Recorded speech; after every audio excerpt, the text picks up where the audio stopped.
And especially since we were having heat waves in the United States and in other parts of the world, it was increasing so much this summer that I thought it's really important for people who, as I am, not very educated about heat and what happens with it.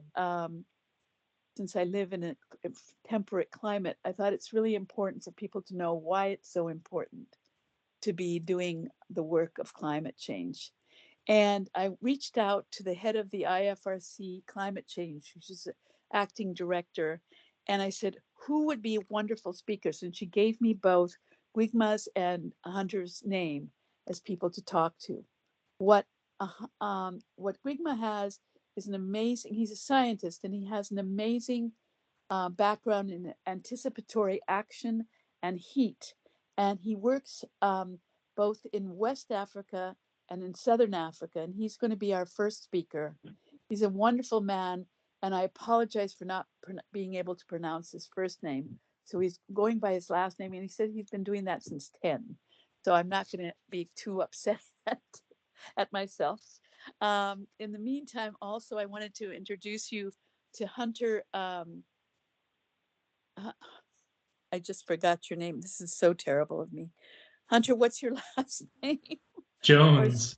Jones. Thank you very much. Such a name. Totally forgot. Hunter, I remembered. In any case, Hunter has been working with NOAA, which is the National Organization of Atmospheric. Uh, sorry about this. Hang in there for 2 seconds. I just blanked. It'd be my National Oceanic usual. and Thank Atmospheric you. Administration. Yeah, National Oceanic Atmospheric Organization, right? No, administration. association. Yeah, Yeah. agency. Thank you. Um, it's it's in my nature not to always do things like this, but he also is the program manager for the Climate Program Office, and he's administrates, is focused and has applied a lot of his work having to do with Africa as well, primarily in the Sierra Leone, and he's mapped the Sierra Leone in terms of heat constructs and other things. So these are two really wonderful people focusing on Africa, but knowing quite a bit about heat from all over the world. And they're going to be speaking today. So I want to welcome both of you for being on here. And any people from all over the United States are here to listen to you. So I thank you today for being on and being part of this. And feel free to ask questions. Again, Mia's recording this, and we'll send the recording out maybe in the next week or two to everybody, the participants and the speakers as well. So you will have a copy of it.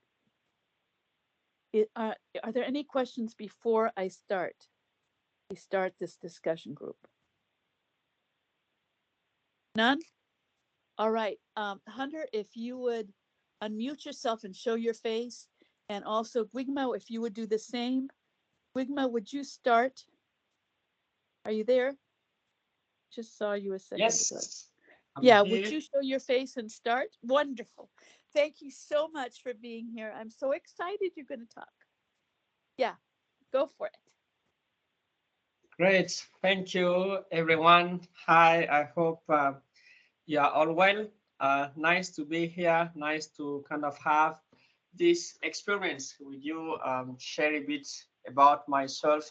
Thank you for the interest already. It's a pleasure to be invited and to have the opportunity to tell a bit about myself, what I do, what I've been through, and how I see the future of my work, of let's say the world, because we're talking about climate change. It is the future of the earth, so it is always a great opportunity to take. So to tell a bit about myself, so I would have loved to start with a kind of geography quiz to help you know a little bit about where I am from, but I think it's fine. I can just go straight. I was born in No, we'd a love to. modest. Yeah, we'd love to hear where you were born. Yeah, please. Say again. We'd love to hear where you were born and tell us your journey. Yeah. Okay. So maybe okay, yeah. I think everyone hasn't seen my bio. No, yeah. Oh, yeah. But still, I can manage to find something. So there is there are there is one country in Africa that shares the first three letters of its name with another one located far distant from it. And that same country has a shape that is similar to another one, which is also located quite far from it. Which country could that be? So it has three letters in common with another country, which is quite distant from it.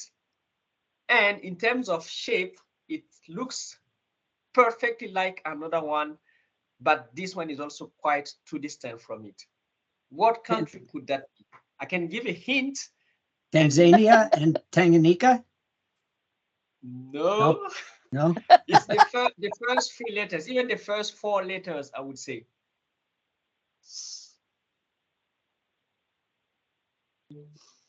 Somebody put in the chat Nigeria. No, Nigeria is not the one. Okay, I can give a hint. It's Niger and okay, Niger and Nigeria are too close to each other. they don't match what I said, in addition to the fact that they do not have the same shape. But at least one good thing is that that country is also in West Africa.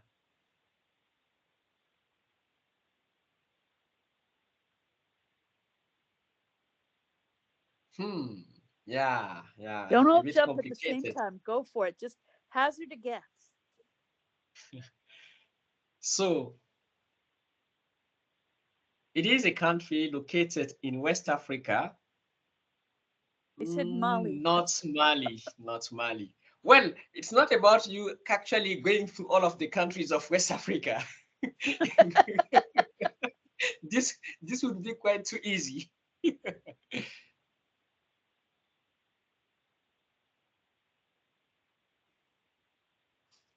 I can give a hint. Another hint. Uh, it has actually two names instead of just one.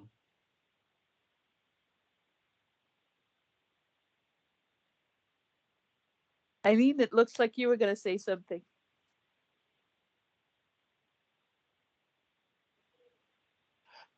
Ivory No, Coast? no, No. no.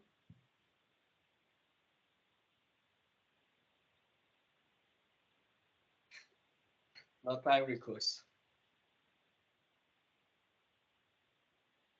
Sierra Leone, but I'm not sure what the other country would be. Rose got it. There we go. There we go. Somebody got it. It's yeah, it's Burkina Faso. When you take Burkina Faso and you take Burundi, the first three letters are the same. And when you take the map of Africa, let me try to show it. I don't have the most perfect one, but let's try to share it. So can you see the map I'm showing? Not yet. No. Not yet. Oh, yes. Now we do. Okay, let's Now just we go on Google. Okay, yeah, fine.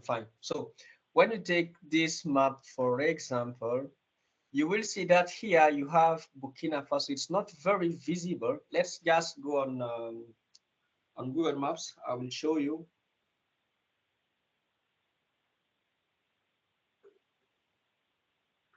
So when you see, look at Burkina Faso here and look at the Central African Republic. So the shape is very similar. So it's, if you want, shares the same shape as the Central African Republic. It's quite distant from Burkina.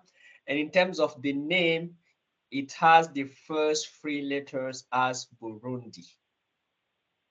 So that is where I'm from. So I'm from Burkina. So I was born from a relatively modest. family in Burkina Faso. This was over 30 years ago. And I attended primary school there, high school there. One thing to notice is that I was born in the capital city, Ouagadougou, but every holiday I used to go to the village where my family is originally from, which is about 100 kilometers away from the capital city. So I used to spend my holidays there. And as I was saying uh, um, before the meeting starts, actually, here the holiday season corresponds also to the rainy season, the unique rainy season that we have in the year, and it is actually when the agricultural calendar is also the most important. So I used to do farming when I got to my village, and I really loved it. I loved sowing and doing all of these activities, also running behind the herds that my grandparents held. So it was really nice, and I was really in close contact with the nature, unlike in the city, you know, that's in West Africa, in the semi-arid part of West Africa, in the city, it is not just very hot, it is also very dusty. So I really didn't like at all this climate system, whereas in the countryside, it was nicer in terms of less noise, in terms of, um, uh, uh, um, let's say, more peace, more contact with the mother nature, etc. So I was really excited about that. So I attended primary school, and I did my high school in the city, but during the holidays, I used to go to the village, and I was therefore in love with nature. And actually, at the level of the university, I wanted to do something that has some kind of natural bit in it, but I wasn't immediately clear what I should be doing. I had a relatively good mark when I passed my high school degree, and I was offered a scholarship. I just had to choose the subject, and the country was already kind of mentioned. I had to go to Algeria to study. I just needed to pick a good university subject.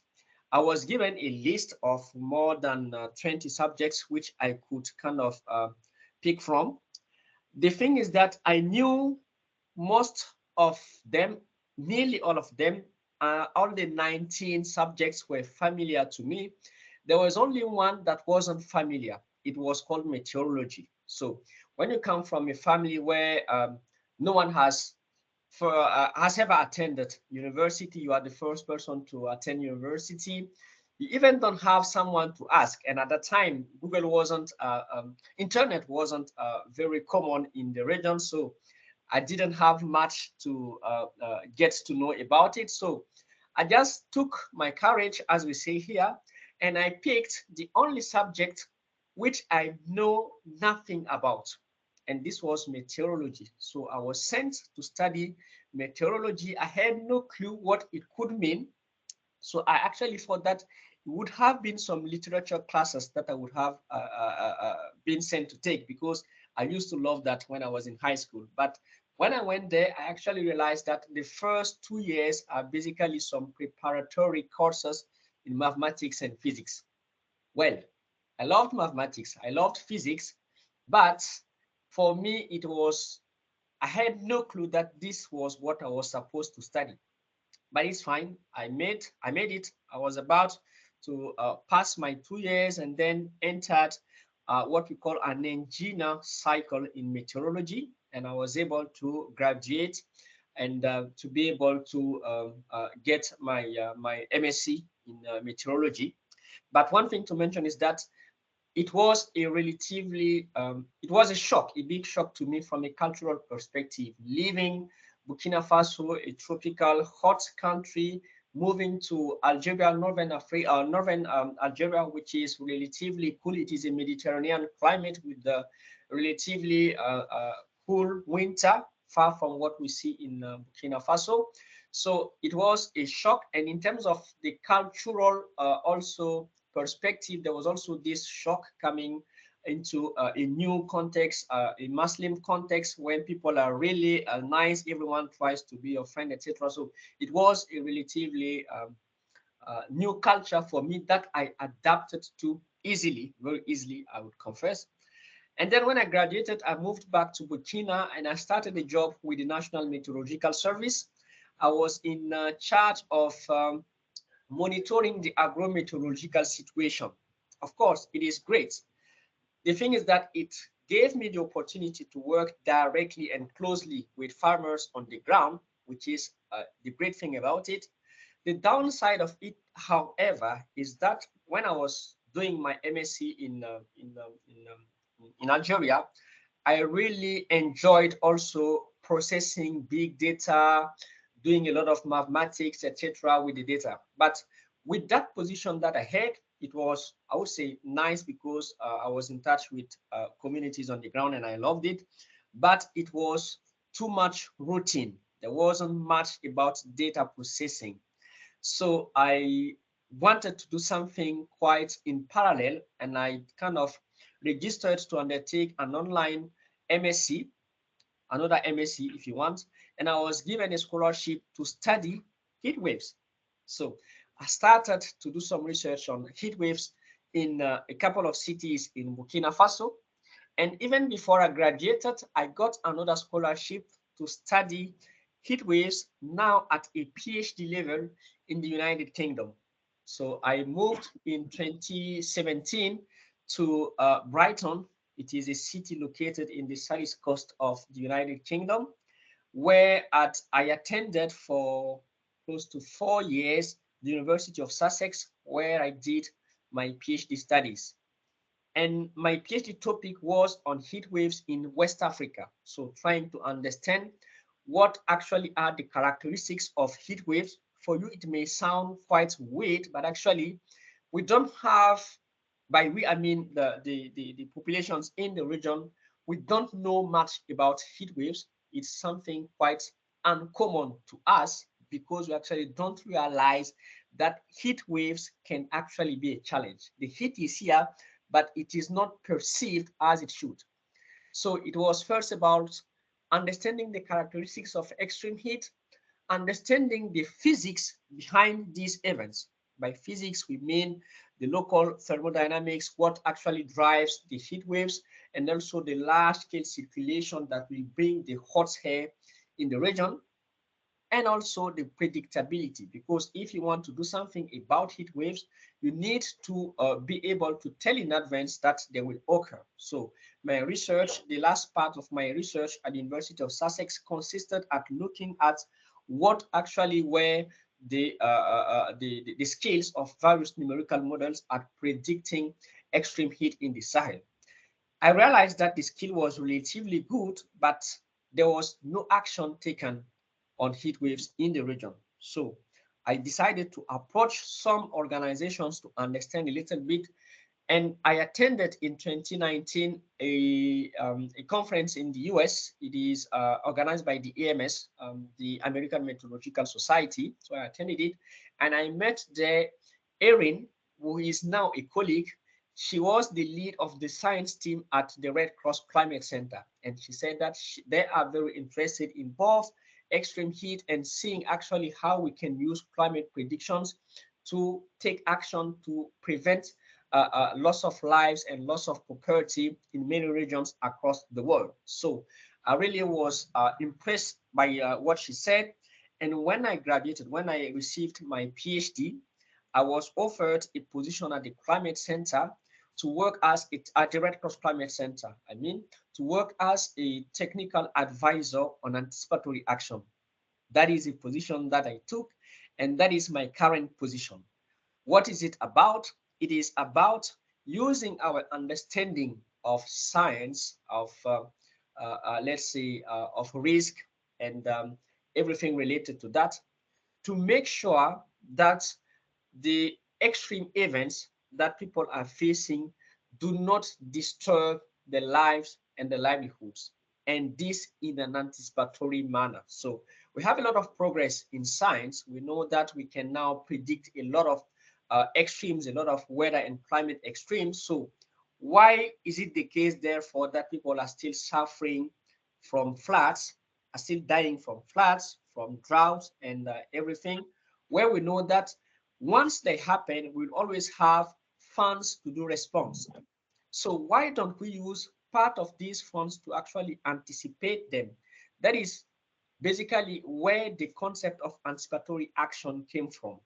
And we as Red Cross, since we are, let's say, at the heart of the humanitarian action, we have embraced this concept from the very beginning. And we are trying to see how we can use our understanding of science, our understanding of the risk that the communities are facing to prevent them from suffering a lot from the various climate and weather disasters. So my role on a daily basis at the Red Cross Climate Center is mostly to support the Red Cross national societies across the world to develop some early action protocols that they would trigger in case there is a reliable forecast mentioning that an extreme event is happening quite soon. For example, today, this morning, and it is already evening, or even say late night here, it is close to 10 p.m. here. Today we had a workshop where we actually discussed how we could develop a flood anticipatory action, early action protocol for the Burkina Faso Red Cross. So this is basically a project that will help us to reduce the impact that floods are having in anticipation. So on a daily basis, I'm supporting several national societies across West Africa, across Eastern Africa, and across Southern Africa to take action. Of course, this is not just limited to extreme heat, not to even say that extreme heat is often the least hazard when it comes to anticipatory action for many national societies across Africa. So I'm supporting them mostly on drought, dry spells, which is, if you want, the causing hazard of drought, on floods, and on cold waves mostly. For example, you have a cold wave early action protocol in Morocco, but more and more we are trying to see how we can raise awareness about heat waves and develop also anticipatory action protocols for extreme heat. For Burkina Faso and for Senegal, which is another country in West Africa, we are trying to develop a simplified early action protocol for heat. However, it is quite challenging because people are not yet really aware of the risk that extreme heat is posing on their lives. What they know is that the heat is here, it is relatively bad on the earth, but they don't yet perceive the extra burden that climate change is putting on that heat. It is very common for people in West Africa to assume that they are used to some levels of heat, which is great. It is good to be kind of adapted to heat because therefore you will suffer less. That's great, it's fine. However, the new levels of heat that we are facing in the region are unprecedented. So it is important to help people to understand that. And this is a fight which is really hard to win because it's not just the communities, it's not just the lay people who are not aware of the risk. At the level of decision makers, I would even say that it is worse. And even for scientists, it is often difficult. When you take a climate scientist, it is fine. They are relatively aware of that risk. And as long as they do have funding to do research, they will do it. But when you take other sectors, especially the health sector, which is where we see most of heat wave impacts, there is really, really a huge amount of work that should be done to make sure that, one, they understand that, of course, among the many other diseases that they already have, like malaria, like, I don't know, dust-related diseases, it is also important for them to consider heat waves as a driver of diseases for them and for the communities that they are supporting. There is a huge amount of work to do about that. And also at the level of the funders, it is extremely difficult to get funding to do heat wave work in the region. Why? First of all, because again, this lack of interest from the decision makers, from the communities, Second is that you probably know that extreme heat is often called the silent killer. So it is, since the evidence is not always easy to show, it is also difficult to convince possible sponsors to put money on heat wave work in West Africa. The third thing is that actually the region, as you probably know, is very unstable. It has a lot of other challenges. So even the national governments, if they wanted, they wouldn't have resources because they need to face the security challenges. They need to make sure that the countries are safe from a lot of hazards. We are still suffering, for example, from the impacts of COVID, etc. So all of these are here and make the situation particularly let's say, disastrous. It is a relatively chaotic situation in which raising a voice about heat wave, it's not that people are not receptive to that. It is simply that they have a lot of competing priorities and it is difficult to take action on that. Yet, I'm sure that on a yearly basis or even on a monthly basis, several people are silently dying as a result of the heat. I'm trying to raise the awareness. It is not always easy, but it's my fight.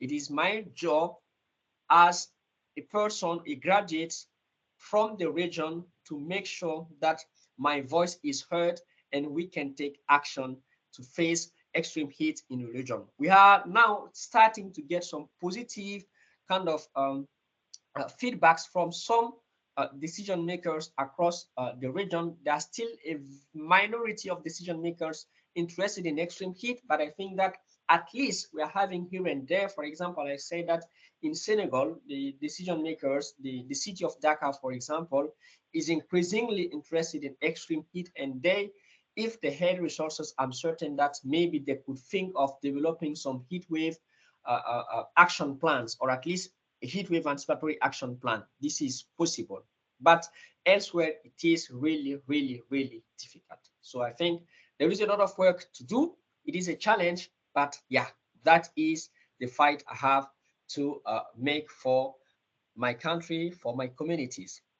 I think I will stop here. This is mostly what I'm doing. So I'm now a technical advisor on anticipatory action at the Red Cross Climate Center, supporting many initiatives.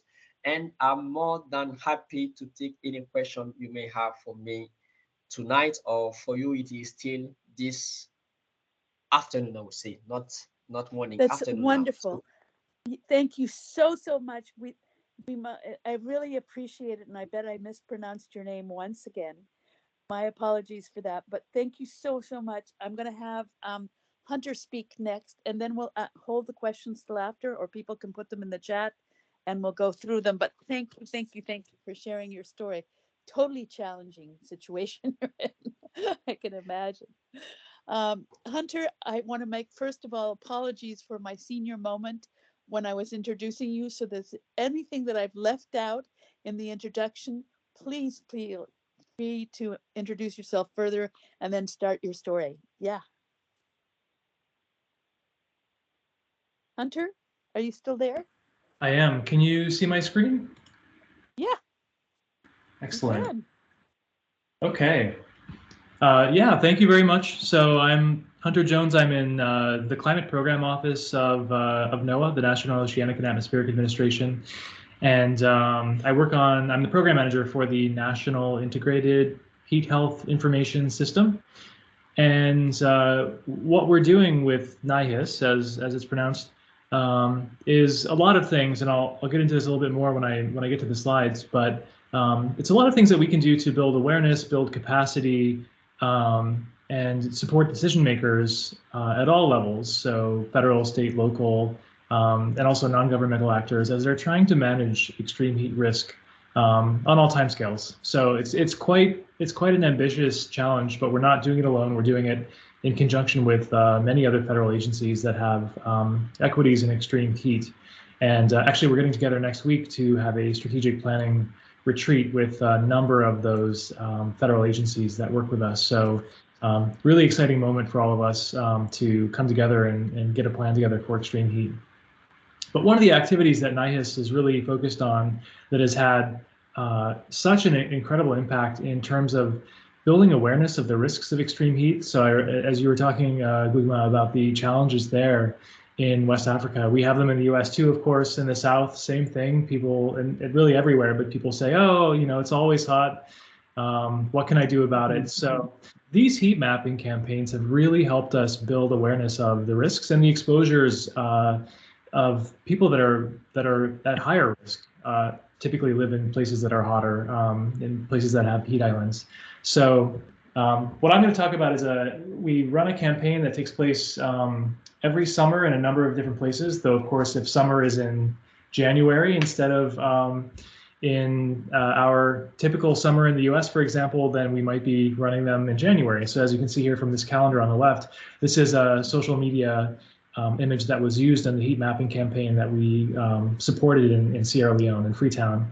And so you can see it took place in January. And it took place with a number of partners, but I have featured here, I'm wondering if this is blocking the screen for you. I'm going to move it. I have featured here myself, but also Eugenia Cargbo, who's the Chief Heat Officer in Freetown, as well as Eric Hubbard, who is a Senior Advisor and Consultant to the Mayor of Freetown. And they did most of the work to get this campaign together. So NOAA provided some funding, and I was able to go as well, which was really nice to kind of help bring everything together. So there we go.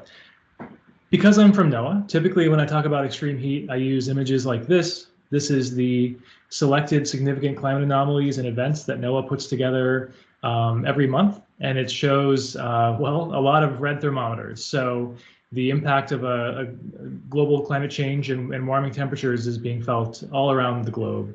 And images like this are powerful, but they don't quite get to the experience of what extreme heat is like on the ground, how people are actually experiencing it. And so I really like to complement images like this with the images that we create from our heat mapping campaigns. And I'll be showing you those in a little bit, but I just like to provide that backdrop. As you can see, the level of detail on this is also quite low. So there's just one data point for Africa, which is that it had its warmest July on record this year. But a lot of records are broken on this image. Another way of viewing that, this is zooming in on Freetown itself. You can see the changing temperatures, how much temperatures have risen.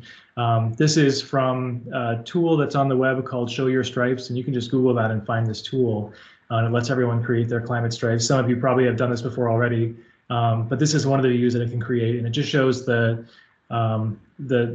temperature change in Freetown relative to the average of 1971 to 2000, so that climatology, and you can clearly see the increase there that's happening in terms of the temperatures.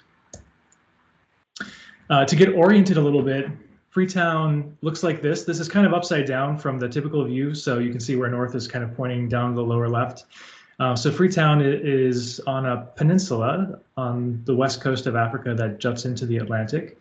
And of course, it's at sea level on the edges there, but it gets a little bit of elevation in the green area where you can see the chimpanzee sanctuary and some other things that are in that protected area in the middle. So that's what Freetown looks like, and the mapping campaign that we did to collect temperature data to understand how the heat island effect was setting up took place kind of wrapped all around this green area. So the urbanized area of Freetown is where we spend a lot of our time. Freetown does have a number of challenges. It's a beautiful place, but they're struggling with a lot of development, informal settlement, particularly deforestation that is replacing trees with informal settlement. That's one of the challenges. Then that can, both formal and informal settlement, kind of built up environments that are replacing green infrastructure, can increase the urban heat island effect. There are also some other contributions to what makes urban heat islands happen is also things like human anthropogenic sort of sources of heat. So cars and a concentration of air conditioners that are pumping heat from inside your building to outside. So there are a lot of different things that can make urbanized areas hotter. And that's what we're looking for in these campaigns. We're trying to observe that phenomenon. Otherwise, you get those temperatures like you saw here, where everything's kind of smoothed out and averaged over, and you don't really see the spatial heterogeneity in the temperatures. So this is the nice thing about going there is that I got to take a lot of pictures myself, except for the beach picture in the lower left corner. I did make it to the beach, but I wanted to show a variety of different landscapes. So I spent most of my time in Freetown, in the city, and this is what it looks like. So you can see there in the center image, there are some air quality challenges sometimes, partially because of the way the fronts are set up, but also because of a lot of emissions. There are a lot of kind of burning of refuse and other things in the city. So air quality is a challenge in addition to heat. So often it's not just heat, it's a number of factors that are coming together. And you can also see the urban structure a little bit that would be contributing to a heat island effect, where you have a lot of, when there are a lot of buildings that are taller, and there are not too many in Freetown, but those can also change the wind patterns and cause a little bit of stagnant air, which can heat up as well in the urban environment. And then a lot of the rooftops are zinc rooftops, so they're metal rooftops for people. And those get really hot, and they get really hot inside. And the way we know this is that we took measurements inside people's homes. So that's the power of doing these campaigns, is that they're very, very experiential, that people are actually putting temperature sensors in their homes and attaching them to their cars and driving around and collecting this data. And one more thing I point out on this image is in the back left corner, another challenge is energy. And so that ship that's in the water there is providing energy for Freetown. And so, brownouts and blackouts in countries like Freetown, and frankly, in the US, we have these challenges too in the summer, where there are risks of low energy because of energy use for cooling. So these are all things that are kind of coming together and creating challenges when we're facing urban heat. When I arrived, actually the day after I arrived, Freetown was launching its climate action strategy. And so I was really excited to be able to attend the event and hear the mayor talk about their strategy. And one of the central elements of their strategy is a heat program. So they're focusing on taking care of extreme heat. And one of the things that they're doing for that is developing heat maps. So the project that I was about to embark on was actually already put in the climate action strategy. And so it felt good to be arriving, to see the strategy the next day, and then to know that we were going to go out into the streets and take measurements and contribute to the strategy directly right away. I'm going to pivot for a moment to a few programmatic slides to explain our program a little bit now that I've set up the context for what we were doing in Freetown. NIHIS, which is focused mostly domestically, but of course we do these international activities as I'm talking about here in Freetown. And the reason NIHIS exists is because extreme heat, and Guidma, you set this up really well, there are a lot of challenges facing communities that are trying to address extreme heat. There's typically a lack of data, a lack of realization that heat is a problem that needs to be addressed. And there are still a lot of studies that we need to do to understand heat risk perception and the physical nature of extreme heat. So when we're building climate models, things like that. Heat governance falls between the cracks at all levels of government. That's why we created NIHIS at the federal level, to bring all the agencies together to make sure we're all kind of pulling in the same direction. That's why positions like Eugenia Cargbos in Freetown exist. So she's the chief heat officer. So there's one focal point who's in charge of addressing heat. That's a popular approach that some cities are taking. Not all cities will do that. And so there are other approaches that you can take as well. But just addressing the governance issue is really important. Heat affects marginalized groups the most. This is something that's pretty common, unfortunately, around the world. In the US, this is certainly something we can see. And I have an image that I'll get to in a few minutes that will show us this pretty clearly. And then many communities haven't stress tested a lot of their plans. So even communities that are doing planning for extreme heat, they haven't necessarily thought through all the complexities of dealing with a variety of different heat events. So NIHIS, this is a kind of a collection of not only the member agencies that are federal, but a few of our non-federal partners as well. We facilitate a coordinated heat resilience response, and we're multi-agency, transdisciplinary, and we work across timescales. And we also work very closely. There's a White House Extreme Heat Interagency Working Group, which intersects with us pretty well. And we're kind of bringing those groups together now and meeting simultaneously. So there's a lot of energy focused on this in the federal government in the US. The campaigns that we do as part of NIHIS, these urban heat island mapping campaigns, are application based. So every year in the kind of late fall, early winter, we put out a call for applications and we ask people to respond to 5 questions. And the kind of things that they're responding to are on the right here. But essentially, we're trying to get a sense of which communities are ready to do this mapping, which communities have thought through why they want to do it, have really good partners, can support their volunteers well, and are interested in the environmental justice implications of extreme heat. We typically get far more applications to do this process than we can accommodate, but we do support, I think this past year we supported, it says, we supported about 18 communities in the past year. And every year we seem to be increasing a little bit, so we're excited about that. And I'm not sure when we're going to open for applications in the upcoming year because we're changing things a little bit, but that call will go out through heat.gov and the HeatBeat newsletter, which I'll address at the very end. This is the slide I mentioned before that kind of shows clearly the equity issues associated with extreme heat. So I picked New York City. It's one of the places that we've mapped, and it's I picked it because most people are familiar with New York City a little bit. So it's Manhattan and the Bronx here that we're showing primarily. And you can see the hotter areas are in the kind of reddish orange colors, and that also aligns with the boroughs that tend to have people of color living in them, that tend to have people with higher rates of poverty, things like that, things that are picked up by the disadvantaged, the CGES tool of the White House, so the climate justice and economic screening tool of that was created by CEQ. And so those are the shaded areas that are on the right. And then you can see how they overlap with the hotter areas on the left. And so this is an issue that we see everywhere. It's not just in New York City, but identifying it and seeing it like this empowers people to take more action about it. The heat mapping campaigns have taken place not just in New York City and in Freetown, but all across the US domestically. And sort of the brighter red colors on the left are where we just ran them this past summer. And then we're doing more internationally. We've got a little footprint at the moment, but we're hoping to build that up over time.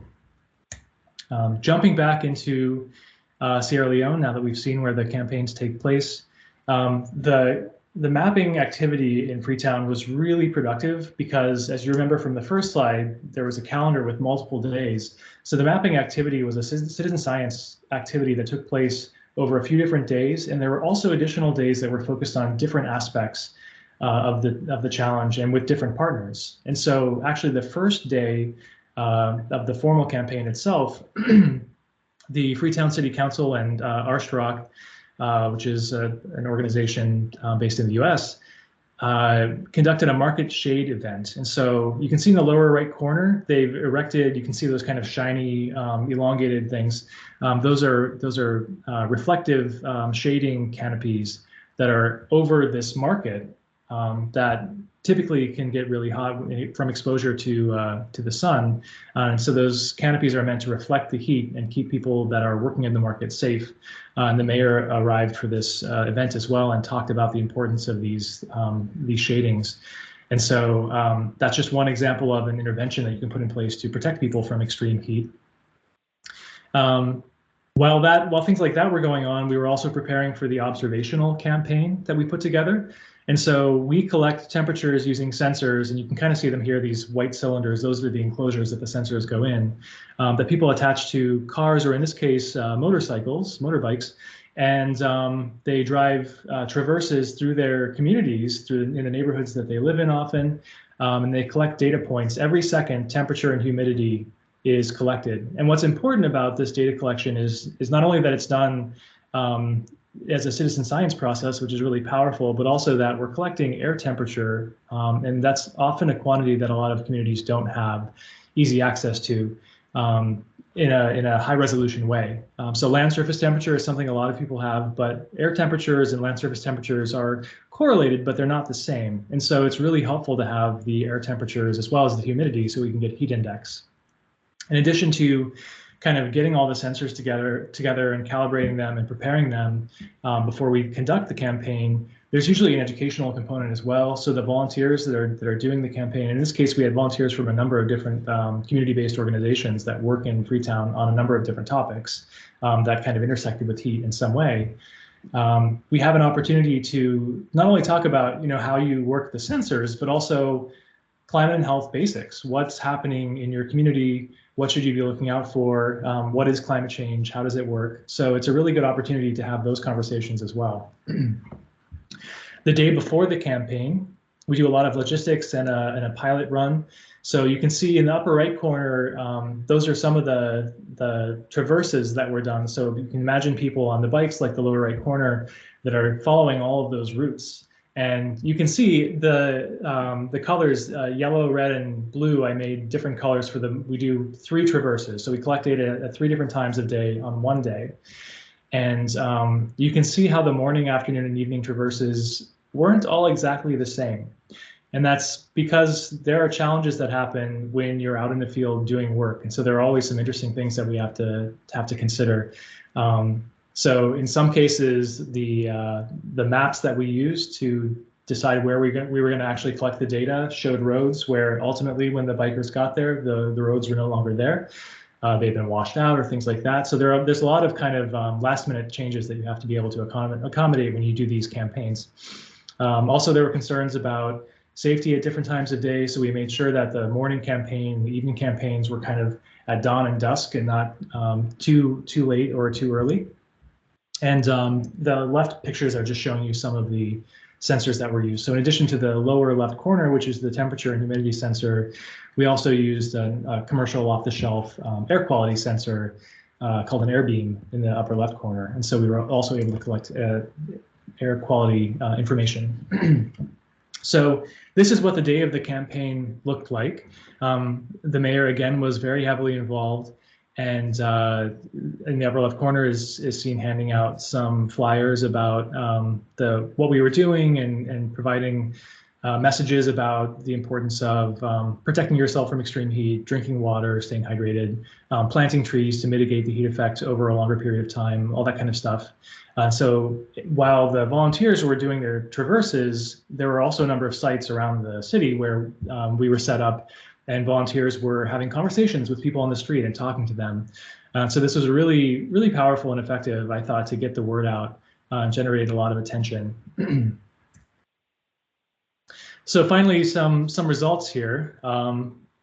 The maps in the top row are air temperature, and in the bottom row are heat index.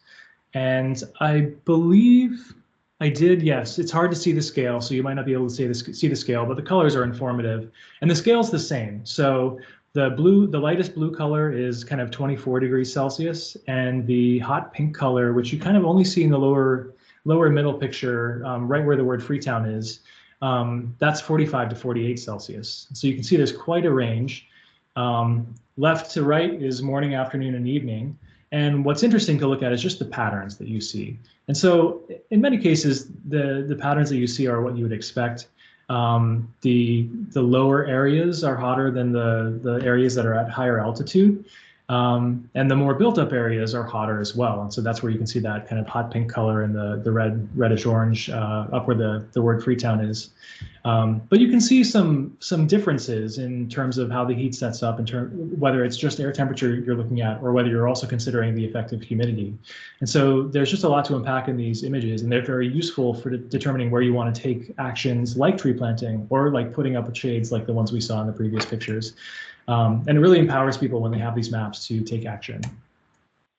I will not go into details on how we create the maps, but just so it's here, we work with a private sector company called Kappa Strategies. They actually develop the sensors, they develop the approach, they ship a package of everything to the communities that we work with. And once the data is collected, it goes back to Kappa Strategies and they do all the processing to create the maps. And the maps are created using a machine learning process where environmental layers from satellites are combined with the data that was collected by the citizen scientists, and that's all used to create the maps like we just saw in the previous slide. I mentioned that we did air quality work as well. This was really important. So the upper left corner is a figure that we used when we were teaching the citizen scientists about climate and health, and it's just showing the risk factors that are contributing to deaths in Sierra Leone from 1990 to 2019. And right at the top, the sort of stable blue that's remained at the top for a long time, that is air pollution, indoor and outdoor. And the one that's kind of emerging above it over on the left is, I think that's child wasting, but the next one down is indoor air pollution. And so they're breaking out indoor and outdoor.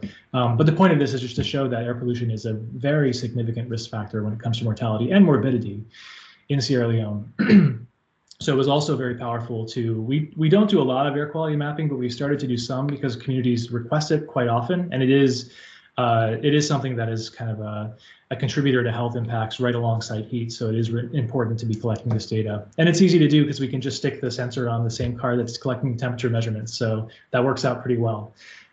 You can see the outcomes on the right. Those are all those different colors are the colors of different concentrations in micrograms per cubic meter of particulate matter. Particularly, I think PM 2.5 is usually what I'm showing in these maps. And in addition to that, we had some of the monitors were stationary and they were placed in people's homes or in other sites. And we saw concentrations of PM 2.5 at times spiking above 700 micrograms per cubic meter. And for comparison, the air quality event that happened in many places this summer, because of the wildfires in Canada, in DC, the peak that I saw reached from a sensor that I was tracking was 120 micrograms per cubic meter. So you can see that's still a huge difference in terms of what was experienced from the 1 day of measurement in Sierra Leone. Just a couple more slides, zooming out again before I turn it over for questions. We're kind of coming back to the US-based campaigns again because the one in Freetown just took place this past January, and so they're working on some next steps. But the ones that have taken place domestically have been occurring over many years. And some of the outcomes that we've seen from those domestic campaigns, once they've had a few years to take action, are things like informing tree planting campaigns in Honolulu. The Houston Resilience Plan, just like the Freetown one, mentions these campaigns and is using this data. Worcester Polytechnic Institute in Massachusetts used it for a school project. And in the lower left corner, the Science Museum in Boston, but also in Virginia, in Raleigh-Durham, a lot of science museums use these citizen science campaigns and the data they collect for their purposes for exhibitions at museums. A few more examples that are a little bit more recent. In Las Vegas, the campaign was used to inform where shade structures for bus shelters were placed. In Richmond, they were used to inform a cool surfaces pilot. That was in Raleigh-Durham. That was the Cool Roadways project. In Richmond, it was to develop a heat vulnerability index. And it was even used for a hackathon in Chapel Hill, North Carolina. So for a student hackathon. NOAA has also been able to develop some follow-on grant opportunities where we asked the grantees to use the heat mapping data that was collected in a number of the domestic campaigns for applied scientific research. In one project, there were many great projects, but one that I feature because its results are in an urban planning guidebook are this project that was conducted by the University of Arizona and Arizona State University, where they developed this, not only a guidebook that was published in the American Planning Association that is focused on planning for urban heat resilience, but they also developed a process called Plan Integration for Resilience Scorecard for Heat. And this process allows communities to take a number of different plans, comprehensive plan, climate action plan, et cetera, look at them all together in the context of extreme heat and see what is the net effect that we are having on extreme heat in all of these plans. Because not everything you do that might address flooding or might address some other hazards is contributing in a good way to extreme heat. Some of the things that you might do to mitigate those other hazards could actually increase heat risk. So it's an opportunity for communities to kind of look at the net effect of what they're doing in their communities. Probably stop on this slide and then one more. We've learned a lot of lessons from doing this community engagement, so I won't read through the whole list, but just a couple that are really important that not only federal entities can use, but a lot of people. When you work with communities, it's really important to not kind of just parachute in and then leave. That was something that we heard from a lot of communities, so they felt it was really important, which of course makes sense. It's really important to invest. If you're going to be doing kind of citizen science activities with communities, it's really helpful to be there for the long run and to work through existing community-based organizations that serve communities in those locations, so that there's kind of a longevity, and you've thought about how you can transition the work that you're doing with the partners, and so it actually is implemented in a number of different ways. Just one more thing: a lot of volunteers have costs that are associated with the work they do. So for citizen science projects, compensating them in some way is often helpful. A lot of the communities we work with find a way to do that. It might just be for mileage for the cars that they're driving, or it might be some other way of compensating them. I'll just end on this slide, which is a slide that kind of points you to where you can look for more information. So if you're interested in the final reports from Freetown and the data, which is all publicly available, including the rasters and the vectors, all the data that we have from doing these campaigns, if you want to do follow-on analyses, it's all available at heat.gov.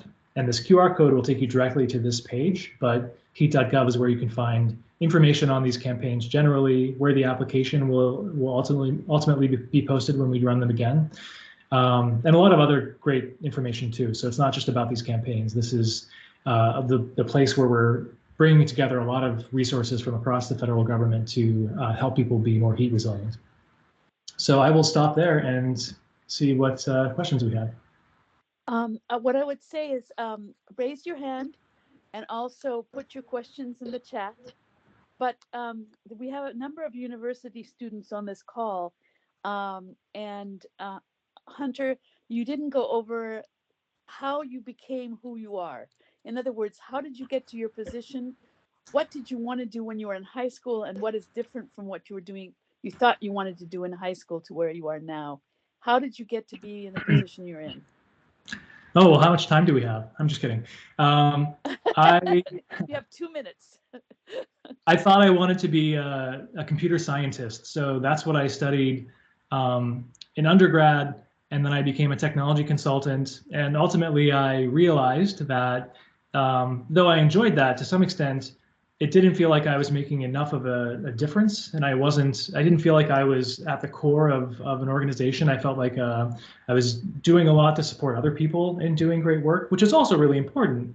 But I wanted to feel like I wanted to feel the impact myself. And so I went back for my master's degree in environmental science, and then I got a fellowship to be at NOAA, the Sea Grant, or Knaus Fellowship is what it's called. And I've been in the same office ever since, and so I've really enjoyed the transition. I still use my knowledge from my computer science days all the time, but I've kind of developed it in a direction where I'm now doing environmental science work, citizen science work, and health work, which is really exciting. That's wonderful.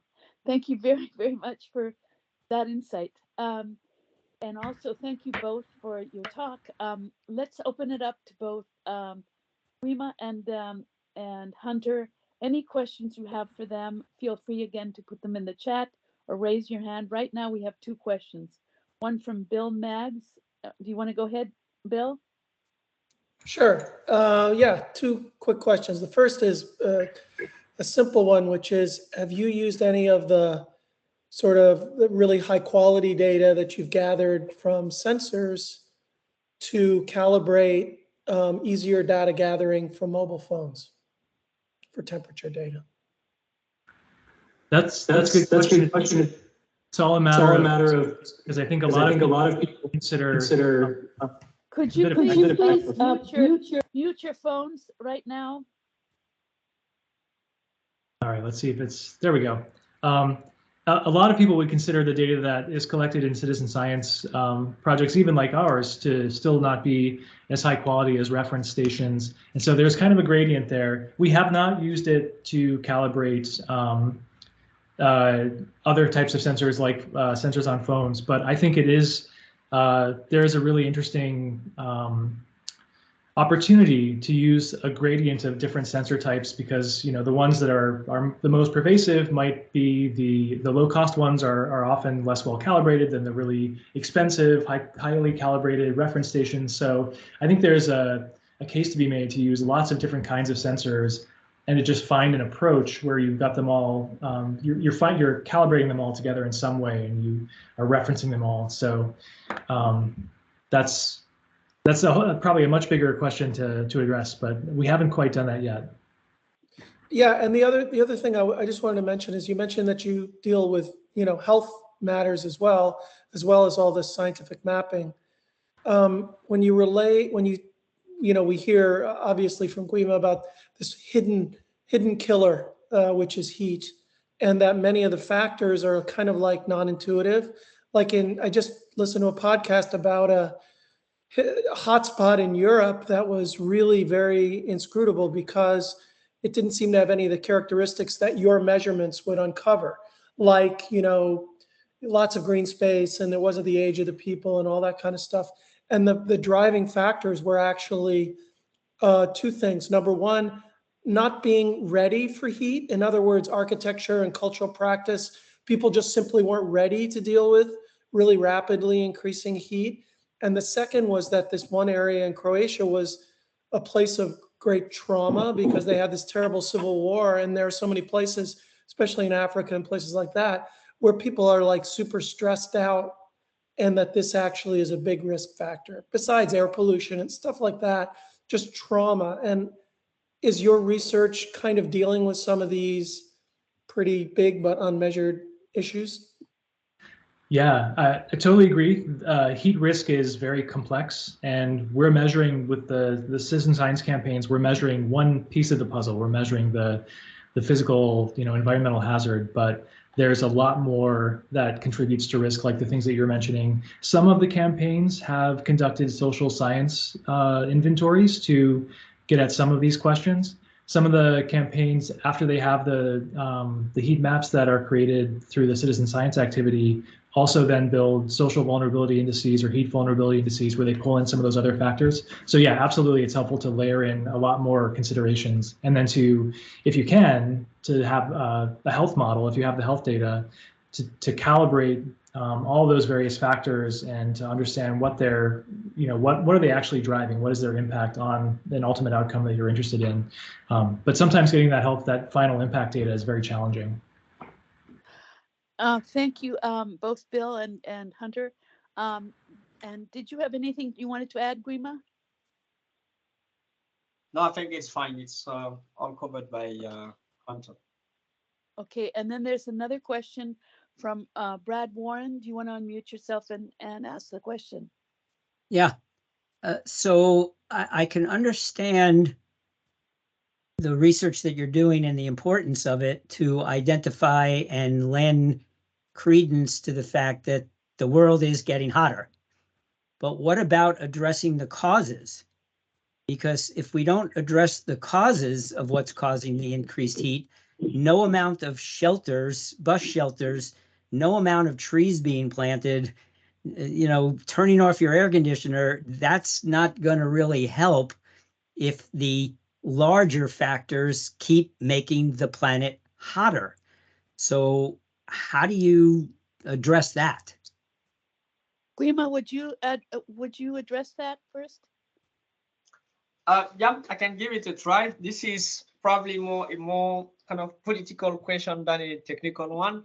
But yeah, actually, indeed, I think that the work that we are doing is not kind of isolated. It's not a silo work. Besides the work that we are doing, which is so far mostly on sort of adaptation to climate change, there are also other people, including scientists, working more on the mitigation part of it. That is trying to see how, as you said, how you can suppress the cause of climate change. So basically trying to see how we can make sure that we pollute less, we emit less carbon dioxide, etc. So there are other initiatives that are also taking place. And these initiatives are both at the upper level, I mean, with decision makers at the levels of I don't know, UN and the IPCC, etc. But there are also initiatives that are taking place at the very local place, at a very local scale, even within some communities in some villages, etc., that actually try to see how we can already prevent the communities that are not yet polluting that much, that are, for example, not yet using too many cars, etc., to also just stick to that to make sure that we don't have and extra pollution from what the growth could actually cause. So these efforts are there. It's kind of a joint effort. So there are people focusing on how we can make sure that we do not harm the earth far more than what we are already doing, and others are also trying to see from the level that we have already reached what actions we can do to make sure that we decrease the likely impact of the change that is already there. So I think both are complementary. We are all having the same end goal, which is making our planet kind of safer than it actually is now. I think that is what I could say, but maybe Hunter also have some ideas about it. I think that that's a great response, and all I would add is maybe an example of adaptation and mitigation at the same time. So a lot of the thing I focused on their adaptation value, but for example, tree planting. Well, obviously we'll take a lot of trees, but tree planting not only provides shade, but it also can sequester carbon. Increasing the rooftop reflectivity can, you're mitigating heat a little bit as well, because you're not having it absorbed by the house. Increasing insulation in homes, for example, not only can help keep people safe and reduce their energy bills, but it also means that they're using less energy to cool their homes, and as a result, or even heat their homes, and as a result, they're not needing as many greenhouse gas emissions to generate that energy, if that's where it's coming from. So yeah, all of these things can kind of do both at the same time, which is really important. A really good point. What I was also going to mention is somebody in the chat mentioned that they had just been on NPR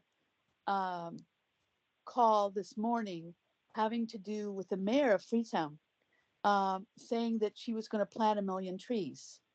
So that's another way that government is getting involved in suppressing and doing the causes of climate change. And I think if you look in the chat, you'll probably see that, Hunter. But there's another question in the chat that I thought was really interesting. And I don't know quite how either of you could answer it, but let's try it. Give me a second and I'll find it. They were asking how they can volunteer. How do I sign up? How do I sign up to be a volunteer to help with the heat sensor mapping and air quality mapping? How long is the training? Is it online or in person? And then the third question, part of that is this global heat and air quality mapping effort local to California as well? Asking, as I live in Northern California and currently looking at local volunteering opportunities, I don't have a problem installing sensors to the SUV, and I don't know what SUV means. But in any case, that was one of the questions. So either one of you, do you have an answer for that? I could just jump in quickly on the heat mapping campaign. So those are application based. So we do them in different locations every year. And so I would say if you're interested in doing one in your city or county, to work with some others and just keep track of when we open for applications on heat.gov, and you can get together a good group with community-based organization, local government, et cetera, and submit an application. And then that will get the ball rolling in your community to do heat mapping. And Lima, do you have any other suggestions? Well, I wasn't much involved in that project, so it would be quite hard to know, and I'm not familiar with the context in the US. I know that there may also be some similar opportunities for training in Europe. I may check if they could help with the kind of remote training. I mean, online training. I can double check that, but I wouldn't have a definite answer here and now. So maybe I can check, and if I find something, I can let you know, and we'll be able to pass this information forward. That sounds great. Thank you. And the other thing that I wanted to mention is, if you look on the chat at the very beginning, we put a program in called Environteers, which works out of Santa Cruz County in Northern California. You might check with the person who puts out that newsletter about heat mapping for the person who asked that question. Anyway, and somebody just said that they've mapped in San Francisco, San Diego, Santa Clara, and San Jose. That's wonderful, Hunter. I'm glad to hear that. Great. So any other burning questions or comments about Hunter and Guidma's talk? I can jump in quickly. I just remember that in okay, this is a global initiative, the Humanitarian OpenStreetMap team. It is called HOT. Maybe I will Google the link and share it with you. They're also that would be having, wonderful. Yeah, so they're also having some nice initiatives on doing something similar to what Hunter did, and this is relatively global. So they may offer some training. It is really a citizen science thing that they are doing, and I guess that they may be able to have some sort of training for you too. I can double check. I can Google the link quickly and share it. And if needed, I'm also in touch with a couple of people working with that team, so I can be able to actually link you up with them if needed.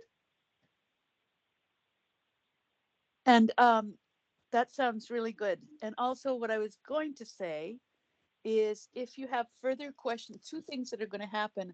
I'm going to ask Hunter and Guidma to send us any additional resources, and I know you're going to look up Google for HOT, and if you could put that in the chat, and then we'll do a follow-up email to everybody who's been on this call with additional resources that Hunter think about or that Guidma think about that might be useful to you. There are a number of different links that people put in as you were talking, as you were both talking about things that they'd found out about climate change. And I think one of the comments that I'd like to make, since I work in the international field primarily on work with forced migration, one of the major things that I've noticed both in the United States and overseas is exactly what Hunter and Guidma talked about, that the most vulnerable people, the people that are most affected, the poorest people, the people who have the least resources are the ones that get hardest hit. They either live right on the coastal areas, like I can tell you in Texas, in Brownsville, Texas, every year, even before climate change, it would be flooded out, but all the houses would be sold to farm workers or people who were low income. And every year that their houses would be washed out, they bought a house and it was gone. So that's just one example, but I know there are examples all over the world. I know in Louisiana, one of the islands, 170 families that lived on an island off of Louisiana suddenly were inundated. It's flooded over. They had to do adaptation plans for 170 families who had lived there for generations and had to move. And I know also some islands near Guyana are also going underwater. And again, these are people who sometimes are at subsistence level. And I think it's important to note that that's going on. And it's not just everybody, it's people who are most vulnerable who seem most affected. I had to say that. That was me proselytizing. I apologize. But and then somebody else wrote, William said for Hunter, okay, he has a message for Hunter, so I'm not going to read that. Any other questions or comments that people want to make before we finish today?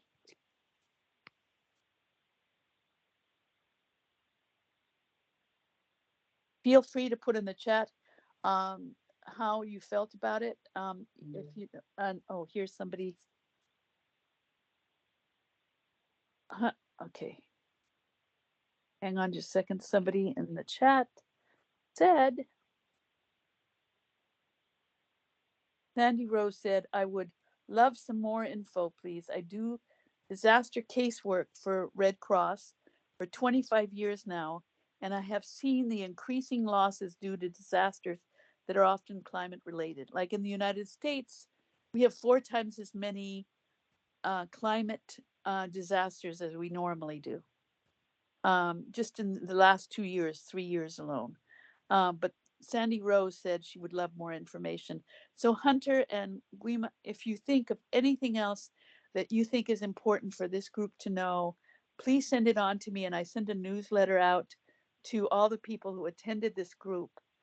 And feel free to send it to me, and then I'll put it in the newsletter so that everybody will have that along with the recording of today.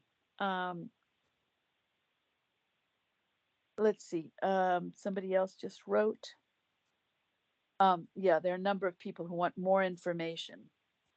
So I just want to thank you so much for being, both Guima and Hunter, for being in this speaking forum today, and for your willingness. And Guima, I know it's 10 o'clock at night where you are living. And Hunter, I don't know where you live. Where do you live? I live in. No, I know where you live, Guima, but where does Hunter live? I'm in the DC area, so it's East Coast, just 3 hours ahead of you. Oh, so you're 3 hours later. So you're 8 o'clock right now, or 7 o'clock right now. Thank you. 6:30. I'm gonna go get dinner after this. And Guima, what time is it for you? It's 22 past 10. Oh wow! It's quite late. Okay. Yeah, both but of it's you, fine. thank you for being here, and thank you so much for participating in this. All of you, there are people here from all over the country, from Florida, from Michigan, from Wisconsin, from California, you name it. People really love this topic because it's something that most people don't know about, until it affects them specifically. Last questions before we close today? Any questions before we close? Thank you, Guima, and thank you, Hunter. And I know it'll take me about 5 more times before I pronounce your name, Guima. And I promise, Hunter, if you ever come back again, I will remember the entire introduction completely. I promise. Yay. Goodbye, dear all. I'll stay on the line just a few minutes if anybody has any further. There are a lot of thank yous in the chat, by the way, and a lot of thank you so much for this amazing information. So you can look at the chat afterwards if you like, Hunter and Guima. And there are a lot of clappings. So there you go. For those who are